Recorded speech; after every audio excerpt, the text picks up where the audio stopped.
All right, so we've got a quadratic here and a domain of between 0 and 2, and we've got a line y equals x. Okay, so first one, express f of x in vertex form.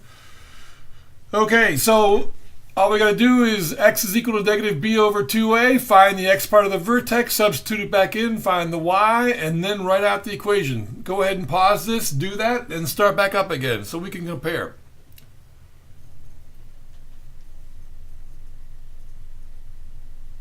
Okay, so we got 8 over 4 is 2. That's the x part of my vertex. When I substitute it in, I find out that the y part is also a 2. My vertex is 2, 2.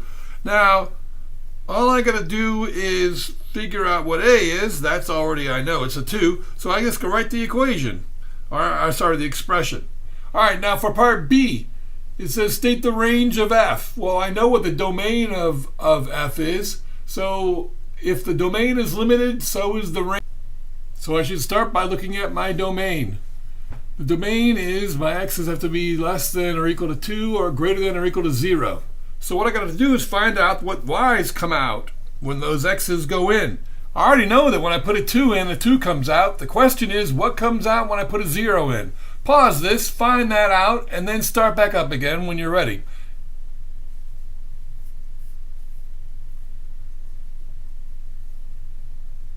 Okay, well, if I replace all the x's with a 0, then a 10 is going to come out.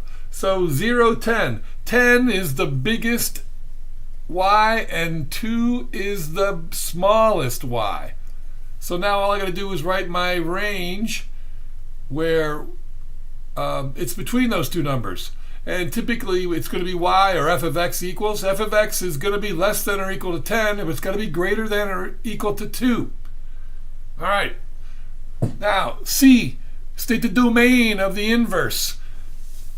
Well, this is easy because the domain of the inverse is going to be equal to the range of the original. So if I know the range of the original, I know the domain of the inverse. This is the range of the original, so the domain of the inverse is just going to be x is less than or equal to 10, greater than or equal to 2. Now, D, sketch. Whoa, okay, sketch. So we first look at this notation, y equals f of x. All I'm doing is saying we want to sketch this one, y equals, and use the same domain. And then this y equals g of x. That's going to be y equals the rule. The rule is y equals x. So that's just going to be a line. And then again, it has a domain. And then they want the inverse. Now notice how they haven't asked us to write the inverse equation yet. We don't need to. So I've got the points 2, 2 and 0, 10. And those are my limits of the x's and the y's. So why don't you go ahead and pause this and sketch it and then start back up again. All right, so if that's what I've got, this is what I'm looking at. I've got 0, 10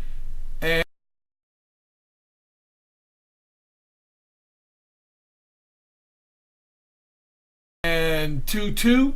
And I'm going to connect it with a little curvy guy best I can, kind of hard. Okay, so now I got to do the y equals x line. Well, that's going to be between 0 and 10, so y equals x line, that's 1, 1, 2, 2, 3, 3, 4, 4, 5, 5, 6, 6.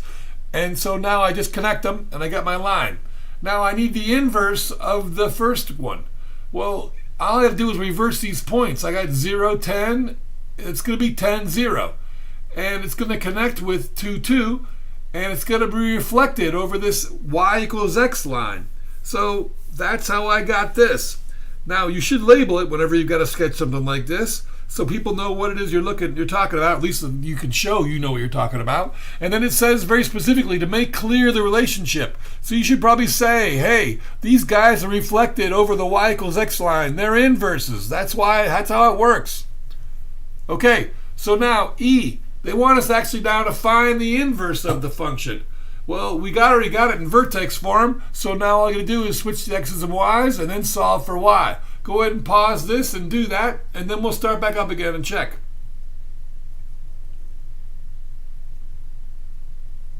All right, fantastic. So hopefully you did that. When I got this, I'm going to subtract 2 on both sides, then divide by 2, and then square root on both sides. And I'm going to get this 2 minus square root of x minus 2 over 2 is equal to y. Now, why is it a minus sign between them? Well, keep in mind, we're on the less than side of the vertex. So that's going to be a negative square root. If it was on the positive side, it would be a positive square root. So that's why we got that negative sign there. All right?